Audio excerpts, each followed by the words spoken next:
Yeah, I get right to the racks. Then I make that shit back. Run up on me, get shot in the back. It's Jerry TV. Do the video, Scott Show, everybody. What we got? How is El Chapo treated in prison? Probably not good. Yeah, definitely not. Because he escaped a bunch of Mexico, but in the U.S. federal prison, he's probably got to be solitary. He's probably in Colorado Supermax, and prisons like underground. They don't come out. They put all the gang leaders and very, quote unquote, very dangerous people in there. But if it's your first time tuning in, subscribe to this beautiful channel, request the content, and then we react. If you like this jacket, go on jvntv.com and check out our inventory. It's kind of dope, even if you don't smoke. This is not a joke. It's Jerry TV. Follow me at Jerry TV. Follow him at Pops React. Join the Discord below. Sorry to it. And if you don't know, we hop right to it. No to it. Joaquin El Chapo Guzman, the man who twice escaped from Mexican prisons, will now spend the rest of his life behind bars. Outside high security as she, the mother of their twin daughters, left looking down. After conviction, Chapo was sent here for life, the airtight Supermax prison in Colorado. July 19th, 2019. El Chapo entered his 75-square-foot cell in Florence, Colorado, bringing a halt to his reign as the most wanted Mexican drug lord in America. This moment not only marked the end of the road for El Chapo, but also the beginning of his life in this miniature version of hell. Inception. He said this was the most inhumane conditions I've ever experienced. Lo atiendan y que pues apliquen los derechos humanos con él. No estamos pidiendo algo otra cosa. I suffer from headaches every day. I haven't seen the sun or breathed fresh air since I set foot in this country. I'm tortured for 24 hours every day. That was part of a letter written by El Chapo to a judge, recounting his harrowing experiences in the United States' toughest prison. It's evident he's not having the time of his life over there, but I assure you the real intrigue lies in the secretive administrative measures he's compelled to follow. Those the media conveniently avoid talking about. But before we get into details of these measures and El Chapo's doomed fate to die behind bars, I need you to first understand why he's being subjected to torture in a foreign land. The name Joaquin El Chapo Guzman hardly needs any introduction. Back in the 90s, El Chapo was one of the greatest drug lords of all time, after Pablo Escobar, of course. These two infamous drug lords dominated the narcotics trade in different eras. Escobar was a more charismatic kingpin who didn't shy away from the media, but El Chapo was a bit more cunning, operating in the shadows. In Mexico, his cartel empire raked in $3 billion annually. He co-founded the infamous Guadalajara cartel. Yeah. Like, when do you stop? Like, where do you, and that number's probably exaggerated. It wasn't $3 billion. It was probably $2 billion or $1 billion or half a billion. Like, at what point you be like, yo, I'm gonna just shut it down and disappear, right?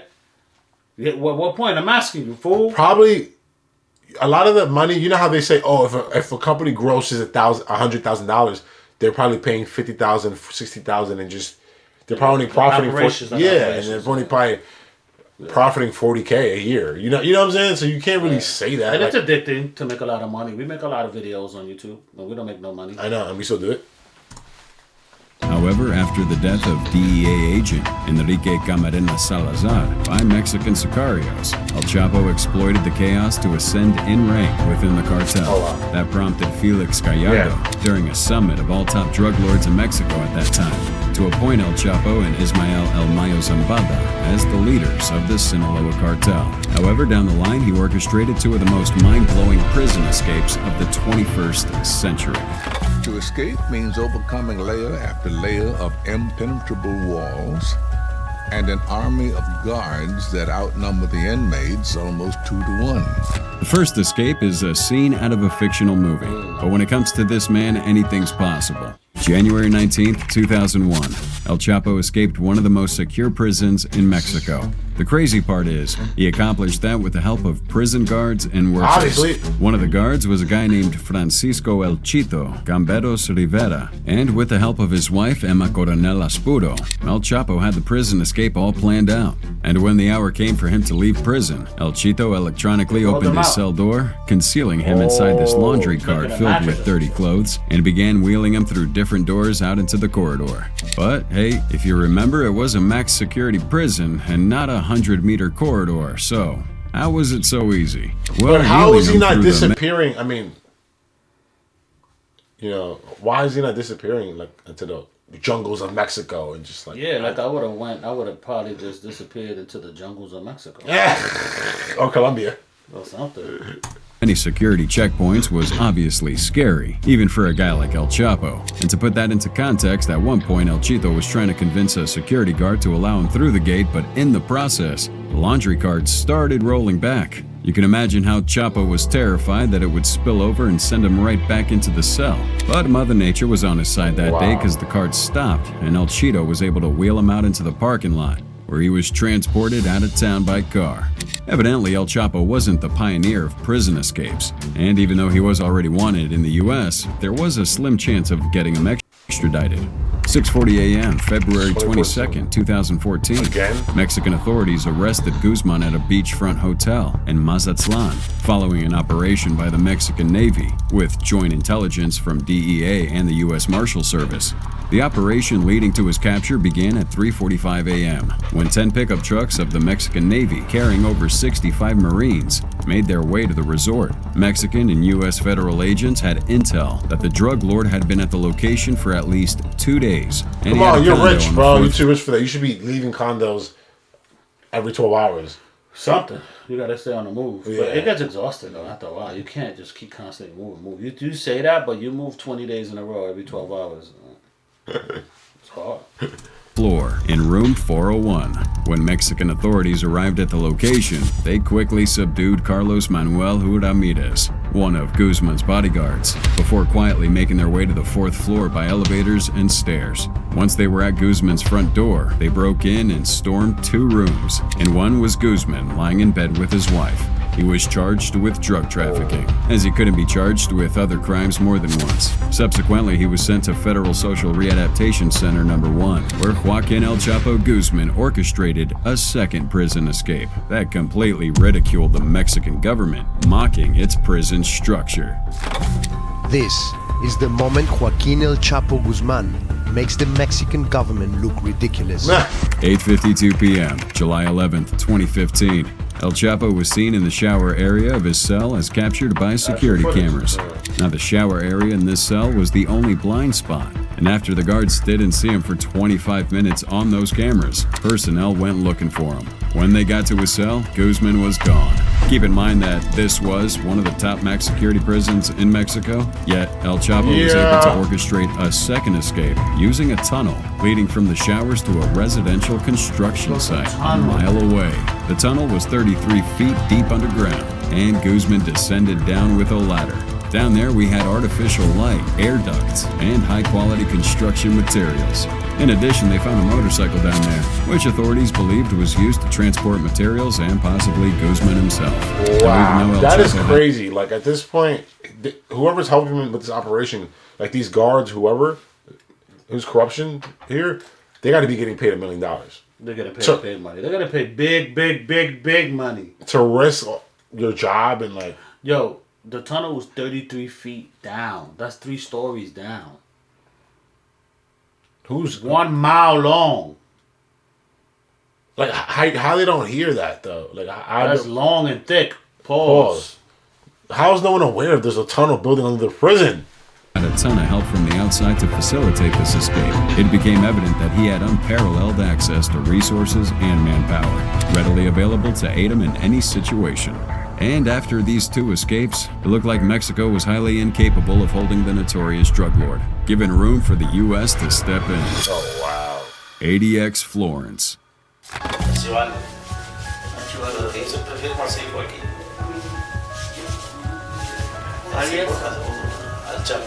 January 8th, 2016.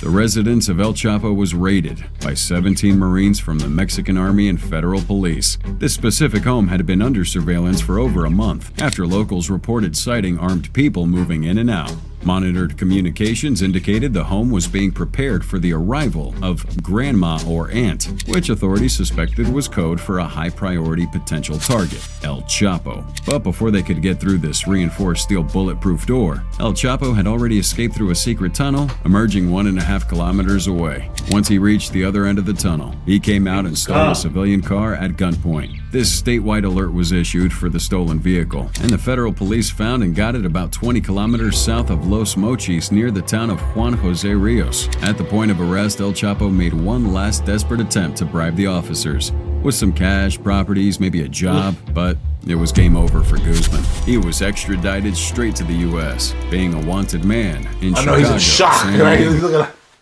I'm in the cold-ass United States right now. They probably tortured him. He probably can't sleep. He's shocked. Look at his face. Yeah. Extradited straight to the U.S., being a wanted man in Chicago, San Diego, New York City, New Hampshire, Miami, and Texas, in addition to having indictments in at least 7 different U.S. federal courts. Wow. A critical requirement for the extradition was the U.S. guaranteed they wouldn't sentence Guzman to death if he were found guilty of homicide charges. But for El Chapo, getting the death penalty certainly would have been a much better verdict. January 19, 2017. El Chapo was extradited to the U.S. and turned over to the DEA. From the second he stepped on American soil, you could see the terror in his eyes. He knew without a doubt that this may have been the end of the road for him. He was found guilty of all charges and sentenced on July 17, 2019 to life in prison plus 30 to be served at ADX Florence. It means you're in your cell for 23 to 24 hours a day by yourself. You're let out for an hour in an underground concrete pit, where you can't see into the distance. Now, the ADX Florence houses some of the most ruthless criminals of our time. These guys are straight up monsters with no interest in money or power. All they want to see are people suffer in the most sadistic of ways. Now, in case you didn't know, you might be asking, why was El Chapo sent to this prison facility out of all the max prisons in the U.S.? Well, the answer to that can be found in the backstory of why ADX was initially created and the kind of inhumane treatment prisoners as sinister as El Chapo are subjected to endure. October 22, 1983, Thomas Silverstein and Clayton Fountain, members of the Aryan Brotherhood, fatally stabbed correctional officers Merle Klutz and Robert Hoffman at a U.S. penitentiary. Yo, go check out our Aryan Brotherhood reaction. We just covered that Swamp story. That's wild. Full circle. Now, Thomas was walking down the hall with his hands cuffed in front of him. Then, in what seemed like a scene out of The Matrix, he shoved his hands into his friend's cell, who unlocked his cuffs with a stolen key and handed a knife over, allowing Thomas to just kill that guard. A few hours later, a similar scenario occurred, with Clayton using the same tactic. Understand that back then the U.S. Penitentiary in Marion used to be the go-to center for the worst criminals in the U.S. However, when these incidents occurred, it became clear that even among the most dangerous criminals, a few needed a more intense and secure facility. And that was how the idea of ADX came into play. ADX was all about housing people with no regard for human life. This isn't a prison that the inmates run. We run this prison. This thing's on a 37-acre complex in Florence, Colorado, part of a federal correctional complex, which has 3 correctional facilities, each with a different security rating. I'll be looking at this like, I don't know how people do crime. Like, it's way better to be a good citizen, bro. It's not worth it. Be poor and broke and free than get fast money, rich, and be in jail. Yeah, it's not free, in jail because you fail. That's not rich, by the way. Yeah, that's an old hip-hop song, too. The majority of the facility is above ground level, which is designed to house a max of 460 inmates. For some reason, it's never reached its full capacity. As of November 2023, ADX houses 332 inmates in 6 different units. Every inmate has been sent there for demonstrating signs of being too dangerous to be held in a normal prison. And just like El Chapo, these people are confined in a single-person cell for 23 hours a day. And when they're allowed to leave their cell, they're only allowed to be in a slightly bigger area for just an hour. It could be anywhere between 1 a.m., 4 p.m., or any time chosen by a correctional officer. During their 1 hour free time, I'm gonna start doing. I do my burpees, but I gotta add that to it. That's the knee raises. The knee raises, right? It's legit. Get it. Handcuffs, shackles, or both, depending on how dangerous the inmate is. For El Chapo, he's constantly in both because they can't risk losing sight of him even for a second. Yeah. Now, inmates are free to move around, exercise, or even meditate in an underground pit looking like an empty pool. And yeah, the pool is larger than their cell, but it's way smaller than you think. How small, you ask? About 10 steps in a straight line or 30 in a circle. Wow. That should give you a clear picture of this so-called outdoor area. However, not all inmates face these strict measures. The longer a person's there and the longer they demonstrate good behavior, the more outdoor time they get. However, if an inmate proves to be incorrigible, they may spend their entire sentence locked up in ADX. Nevertheless, when it comes to diet and feeding, things get worse. Food and packs are served to inmates and are properly checked to ensure that they can't be used to harm themselves or correctional officers, and also to make sure their cells are kept clean. Inmates brought in from other places are allowed to eat in a shared dining room, but inmates as dangerous as El Chapo get their meals delivered by correctional officers. Once El Chapo's done eating, that food tray's inspected to make sure he didn't break off a piece to use as a weapon. Now his cell has a bed, a desk, and a stool, all constructed purely out of concrete. Then right there beside the door is a toilet. Wow. This toilet is designed for one flush at a time, meaning there aren't any handles there. His cell is one of a few that have a shower with it. Listen, when you gotta wake up to go to work tomorrow, just think about El Chapo being in a 5-foot cell. With a toilet next to him. And a shower, everything in one box. Wow. Never come out. Meaning there aren't any handles there. His cell is one of a few that have a shower within it, and this shower is on a scheduled timer. There's a little sink in there as well, without a potentially dangerous tap. Some cells have steel mirrors that have been bolted to the walls, and others have televisions. El Chapo's in particular has a nice 13-inch TV. However, the programs are monitored. He can only really watch recreational, educational, and religious content. He's also given some books and magazines if he wishes to read, but I highly doubt there's any reading going on in there. Now, the next thing to consider is the wall of the cell. Unlike other places, the ADX has only a 4x4-inch foot window. The windows are designed to restrict inmates from knowing their particular location within the complex. So for an inmate like Chapo, it's nearly impossible for him to orchestrate some type of escape when he or people on the outside really don't have a clue about his exact location. Now, outside of this cell is a multitude of motion detectors, cameras, and 1,400 remote-controlled steel doors. The guards in the control center watch over inmates 24 hours a day. They also have what's known as a panic button, which is basically the single red button that immediately shuts down every door in the place. In addition to that, there's pressure pads and 12-foot razor-wired fences surrounding the perimeter, patrolled by heavily armed officers. And if you manage to sneak by all of that, there are 12 different gun towers ready down the road leading to ADX Florence. I mean, at this point, the thought of escaping should be terrifying. How many men would he have to pay off? Or how many security guards would he have to bypass to just exit this place? But as hardcore as all that sounds, there are a few more things that make this place even more horrible. Look at this guy. We don't ask them to come here. With their misbehavior and management problems, they earn their way here.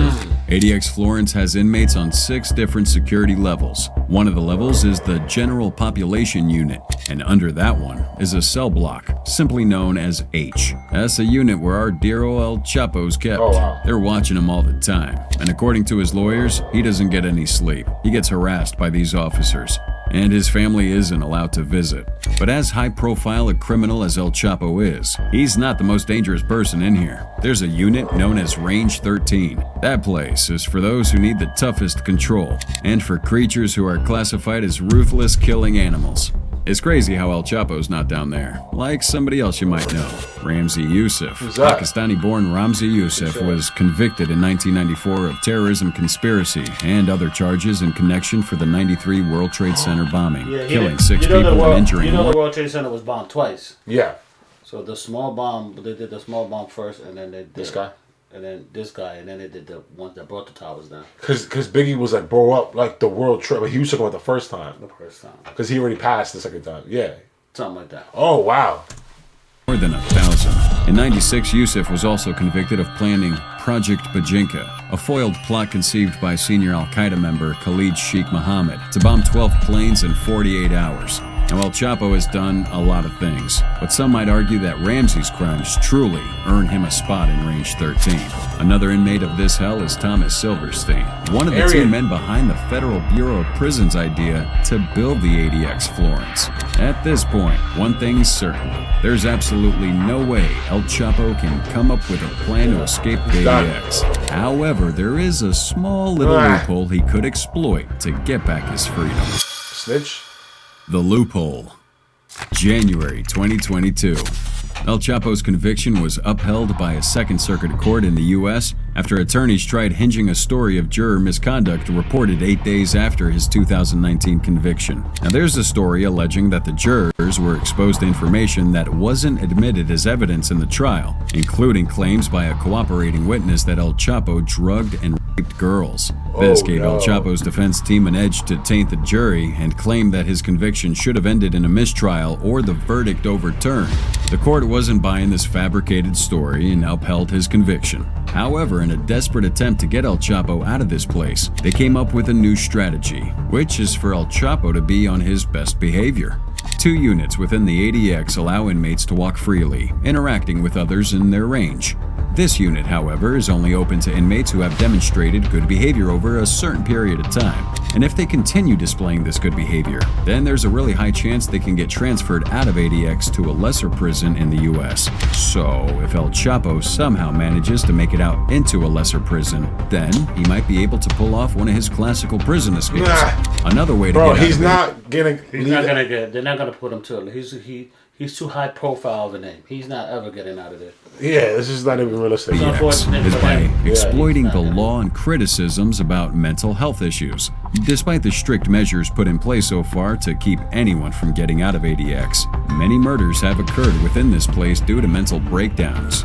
April 21st, 2005, 2 inmates, Sylvester Rivera and Richard Santiago, were caught on tape brutally beating and stomping to death a high-profile Mexican mafioso, Manuel Torres, within the prison facility. Now just imagine criminals in ADX still committing murder. The next logical step was for them to be sentenced to death and placed on death row, but for some unknown reason, they remained incarcerated at ADX. Apart from this incident, there have been a total of 8 suicides inside this place, and that rests on the fact that the conditions at ADX Florence are too harsh on its inmates. I mean, they're criminals, but they're still humans, right? And besides, there are a few inmates who haven't committed crimes as brutal as El Chapo or Ramzi Youssef. In 2012, 11 inmates filed a federal class action suit against the Federal Bureau of Prisons. The suit alleged chronic abuse and failure to properly diagnose prisoners who are suffering from chronic mental illness. Also in 2020, a British magistrate refused to extradite Julian Assange, the founder of the nonprofit organization WikiLeaks, to the United States. And that was because the magistrate felt he would be subjected to solitary confinement and special administrative measures at ADX Florence. Luckily for Assange, the US and the High Court of Justice for England agreed to extradite him on the premise that he wouldn't be subjected to any special administrative measures or imprisoned at ADX. And yes, convincing a competent judge that El Chapo should be transferred to a lesser prison on grounds of good behavior is a long shot, but it's more or less like his only hope at this point. This can be coupled with the fact that his incarceration barely changed anything back in Mexico. The Sinaloa cartel remains one of the most powerful and prolific drug trafficking organizations. It still controls a worldwide web of contacts, moving Colombian cocaine and Mexican cooks to the U.S., also controlling seaports to get drugs and precursor chemicals shipped in from around the globe, while managing the multi-million-dollar tunnels built by El Chapo to smuggle tons of marijuana and cocaine. And that doesn't even emphasize the armies of hitmen and enforcers who are directly involved in extortion, kidnapping, and money laundering for the cartel. Perhaps most importantly, Sinaloa continues to control what's referred to as the last mile